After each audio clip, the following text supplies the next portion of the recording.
Boiling point को समझने के लिए थोड़ी सी तफसील देखते हैं। हम जानते हैं कि वेपर प्रेशर डायरेक्टली प्रोपोर्शनल होता है टेम्परेचर के, और जब टेम्परेचर बढ़ जाता है तो वेपर प्रेशर भी बढ़ जाता है।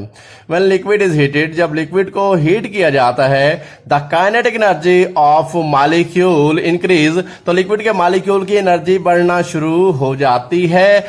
In this way the intermolecular forces become weak, तो इस तरह इंटरमॉलिक्यूलर फोर्सेज जो है मॉलिक्यूल के दरमियान फोर्सेज कमजोर होना शुरू हो जाती हैं। The rate of evaporation increase, और फिर इस वजह से हीट करने की वजह से रेट ऑफ इवेपोरेशन बढ़ता है, यानी ज्यादा वेपर्स बनना शुरू हो जाते हैं। सो वेपर प्रेशर इंक्रीज, तो जब ज्यादा वेपर्स बनेंगे हीट करने से तो वेपर प्रेशर बढ़ना शुरू हो जाएगा। तो इस तरीके से हीट करते चले जाएंगे तो वेपर प्रेशर बढ़ते चला जाएगा। अ स्टेज रीच, एक ऐसी हालत भी आएगी, एक ऐसा टेम्परेचर भी आएगा जब आप हीट करते जाएंगे वेपर प्रेशर बढ़ता जाएगा। आखिरकार एक खास टेम्परेचर पर जाकर the vapour pressure of liquid equal to the atmospheric pressure, वो जो लिक्विड का वेपर प्रेशर होगा वो एटमॉस्फेरिक प्रेशर के बराबर हो जाएगा। जिस टेम्परेचर पर लिक्विड का वेपर प्रेशर एटमॉस्फेरिक प्रेशर के बराबर होगा, उसी टेम्परेचर को बॉइलिंग पॉइंट कहा जाएगा।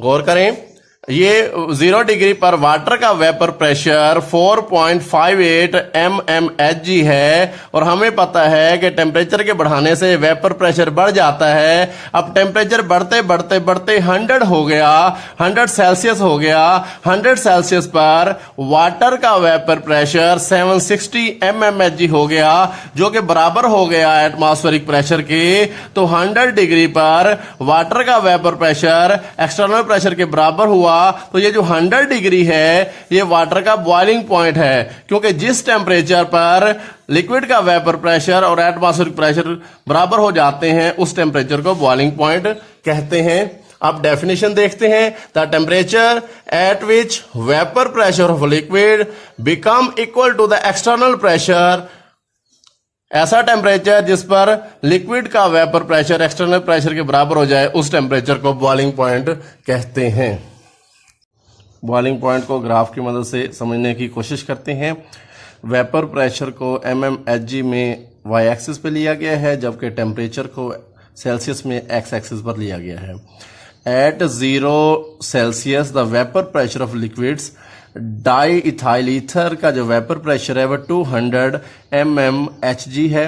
अल्कोहल का जो वेपर प्रेशर है 0 सेल्सियस पे वो 25 यानी 25 mmHg है, जबकि वाटर का 0 सेल्सियस पे वेपर प्रेशर 5 mmHg है। अब वाटर का वेपर प्रेशर सबसे कम है, क्योंकि वाटर में फोर्सेस सबसे स्ट्रांग होती हैं। जब फोर्सेस सबसे स्ट्रांग होंगी वेपर प्रेशर कम होगा। और ईथर का वेपर प्रेशर सबसे ज्यादा है, क्योंकि उसमें वीक इंटरमॉलिक्यूलर फोर्सेस पाई जाती हैं। अब ईथर की कर्व को देखते हैं तो 0 डिग्री पे उसका वेपर प्रेशर 200 mmHg है, और वो ग्राफ उसकी कर्व जो है वो हीट करने से टेम्परेचर बढ़ने से वो कर्व तेजी से ऊपर की तरफ बढ़ती है, और 34.6 सेल्सियस पर जाकर ईथर का वेपर प्रेशर एक्सटर्नल प्रेशर के इक्वल हो जाता है, और ईथर 34.6 सेल्सियस पे बॉयल होना शुरू हो जाता है।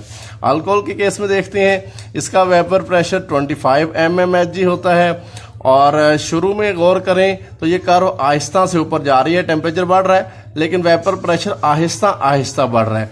लेकिन यहाँ आके फिर कर्व तेजी से ऊपर जाना शुरू हो जाती है, और 78 सेल्सियस पे जाके जो है अल्कोहल का वेपर प्रेशर एक्सटर्नल के इक्वल होता है, तो 78 सेल्सियस पे अल्कोहल बॉयल होना शुरू हो जाता है। वाटर के केस में देखते हैं, क्योंकि वाटर में फोर्सेस सबसे स्ट्रांग है, वाटर का वेपर प्रेशर 5 mmHg है 0 सेल्सियस पे। अब ये कर्व बिल्कुल आहिस्ता आहिस्ता टेम्परेचर बढ़ रहा है, लेकिन कर्व में वेपर प्रेशर आहिस्ता आहिस्ता बढ़ रहा है, कर्व आहिस्ता आहिस्ता ऊपर जा रही है, और फिर यहाँ आगे जब टेम्परेचर बहुत ज्यादा हो जाता है तो कर्व तेजी से ऊपर जाती है, और 100 सेल्सियस पे जाकर वाटर का वेपर प्रेशर एक्सटर्नल प्रेशर के इक्वल होता है, और 100 पे वाटर बॉयल होना शुरू हो जाता है।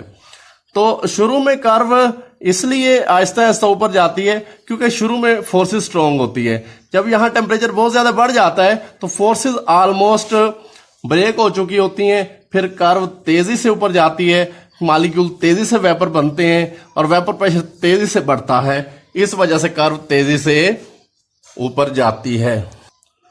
Graph shows the vapour pressure increase very rapidly when liquid near to boiling point. जब लिक्विड बॉइलिंग पॉइंट के करीब होता है तो फिर तेजी से कर्व ऊपर जाती है क्योंकि तमाम फोर्सेस ब्रेक हो चुकी होती हैं, इसलिए तेजी से वेपर प्रेशर बढ़ता है और लिक्विड जाके बॉयल होना शुरू हो जाता है। Factors affecting the boiling point, 3 factor हैं।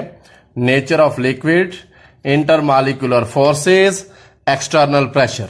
याद रखें, boiling point is directly proportional to intermolecular forces.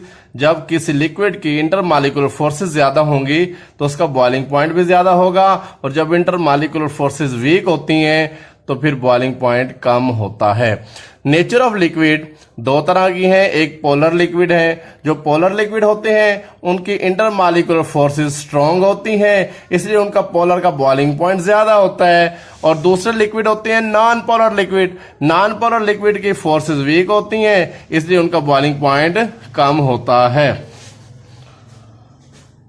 Intermolecular forces, ये भी वही बात है, इंटरमॉलिक्यूलर फोर्सेस ज्यादा होंगी तो बॉइलिंग पॉइंट ज्यादा होगा, इंटरमॉलिक्यूलर फोर्सेस कम है तो बॉइलिंग पॉइंट कम होगा। The substances having stronger intermolecular forces have high boiling point. जिनकी फोर्सेस ज्यादा होंगी उनका बॉइलिंग पॉइंट भी ज्यादा होगा।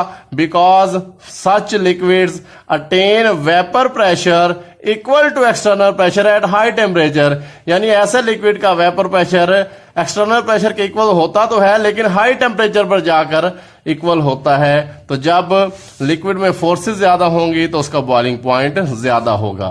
एक्सटर्नल प्रेशर को देखते हैं। Remember, the boiling point is directly proportional to external pressure. जब एक्सटर्नल प्रेशर ज्यादा होगा तो बॉइलिंग पॉइंट ज्यादा होगा, एक्सटर्नल प्रेशर कम होगा बॉइलिंग पॉइंट कम होगा।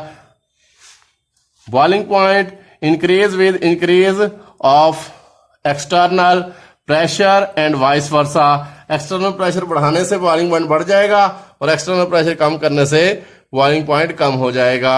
This principle is used in working of pressure cooker. Pressure cooker की वर्किंग में भी यही प्रिंसिपल इस्तेमाल होता है, क्योंकि प्रेशर कुकर में आर्टिफिशियली एक्सटर्नल प्रेशर बढ़ जाता है, इसलिए उसमें वाटर जो है वो 100 से ज्यादा पे बॉयल होता है और पकने वाली चीजों को ज्यादा हीट मिलती है और चीजें आसानी से और जल्दी पक जाती हैं। अल्लाह हाफिज।